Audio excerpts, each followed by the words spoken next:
আসসালামু আলাইকুম। আগামীকাল মার্কেট কি হতে পারে যদি বিষয় বলি, তাহলে গতকালকে মার্কেটেই বলছিলাম যে আজকে একটা মার্কেট মাইনাস থাকতে পারে। অবশেষে মার্কেট মাইনাসই হলো 49 পয়েন্টের মতো,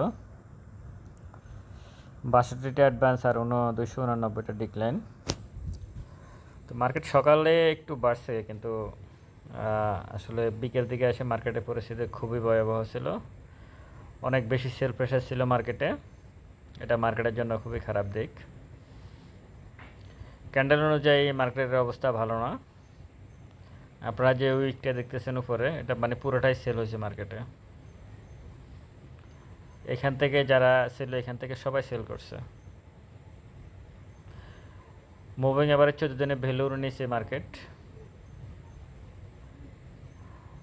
আমি যদি এই ক্যান্ডেলটা এরকম না হয়, এরকম হতো, এই লাল ক্যান্ডেলটার মতো হতো 27শে অগাস্ট যে ক্যান্ডেলটা, তাহলে কিন্তু কালকে মার্কেট মোটামুটি কনফার্ম থাকা যেত যে কালকে মার্কেট পজিটিভ যাবে। কিন্তু ক্যান্ডেলটা হয়ে গেছে উল্টো, বলা মুশকিল কালকে আসলে মার্কেট পজিটিভ থাকবে কিনা। কিন্তু যেহেতু এইখানে একটা সাপোর্ট আছে, এই জায়গায় ছোট্ট একটা সাপোর্ট আছে, এটা হয়তো মার্কেটকে কতটুকু সামনের দিকে নিয়ে যাবে সেটা দেখার বিষয় আগামীকালকে। মার্কেটের প্রাইস হচ্ছে 5679, আর মুভিং অ্যাভারেজ 14 দিনে ভ্যালু হচ্ছে 5736। এই হচ্ছে অবস্থা মার্কেটের। তো মার্কেট এখান থেকে আদৌ ঘুরছে কিনা আগে যদি আমরা দু একটা ক্যান্ডেল দেখি, এটাতে কিন্তু এখান থেকে যখন মার্কেট ঘুরছে, এটা কিন্তু নিচে সামান্য উইক আছে, উপরে কিন্তু উইক ছিল না। মানে আজকে যে ক্যান্ডেলটা হলো তার বিপরীত। এখানে যখন মার্কেট ঘুরছে তখনও নিচে উইক ছিল, আজকেরটাতে কোনো উইক নেই, এটাও বিপরীত। এখান থেকে যখন মার্কেট ঘুরছে 25শে এপ্রিল 2024, তখনও নিচে অনেক বড় উইক ছিল। তো এরকম একটা উইক থাকাটাই ইম্পর্টেন্ট যখন মার্কেট আসলে উপরের দিকে যাবে। তো সেটা আজকের ক্যান্ডেল হয় নাই। এটা হচ্ছে মার্কেটের জন্য নেগেটিভ সাইড।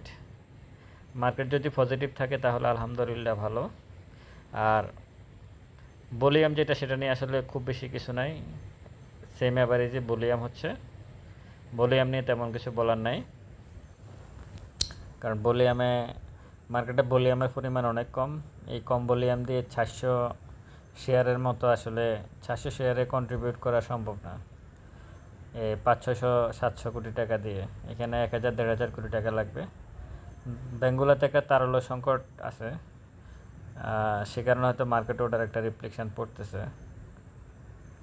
এখন আগামীকালকে মার্কেট কেমন যাবে যদি বিষয় বলতে যাই, তাহলে আমি বলবো যেহেতু আজকে অনেক বড় একটা মাইনাস হয়েছে মার্কেটে, আমি মনে করি আগামীকালকে যদি মাইনাস হয় খুব ছোট হবে, তবে প্লাস যদি হয় সেটাও খুব ছোট হওয়ার সম্ভাবনা আছে। মানে খুব বেশি বড়ও না, মাইনাস হলেও আজকের মতো মাইনাস হওয়ার সম্ভাবনা নাই, 49 পয়েন্টের মতো মাইনাস হওয়ার সম্ভাবনা নাই আগামীকালকে।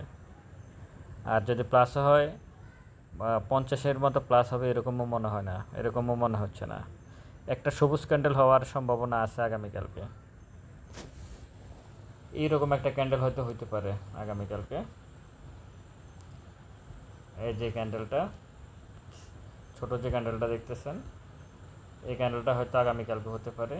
এই ক্যান্ডেলটা হতে পারে আগামীকালকে 25শে এপ্রিল 25শে অগাস্ট যে ক্যান্ডেলটা, এরকম একটা ক্যান্ডেল যদি আগামীকালকে হয়, তাহলে হয়তো মার্কেটের জন্য এটা পজিটিভ কিছু বয়ে আনবে।